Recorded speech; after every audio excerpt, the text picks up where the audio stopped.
La peur est une arme classique utilisée en politique. Elle a permis à des générations de rois, d'empereurs, de consuls ou de présidents d'obtenir ou de conserver le pouvoir en fonction des situations et des époques. La peur est un levier fondamental de gouvernance, y compris dans les démocraties comme la nôtre. Aujourd'hui, chaque camp brandit la sienne. Il y a d'un côté ceux qui redoutent la guerre, ceux qui sont accusés de l'attiser, il y a ceux qui instrumentalisent la peur et ceux qui dénoncent cette manipulation de l'opinion. Au fond, cette mauvaise querelle ne dit qu'une chose: celui qui contrôle la peur des gens devient le maître de leurs âmes, comme l'a expliqué Machiavel dans son livre Le Prince.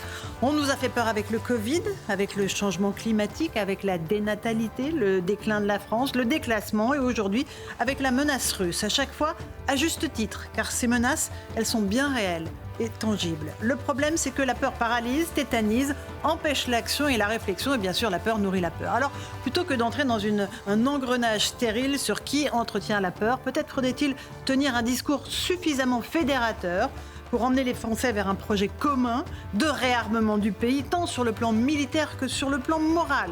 Un pays qui ne se déteste pas, qui ne se déchire pas, était un pays qui est plus fort que toutes ses peurs. On va en débattre ce soir dans Punchline.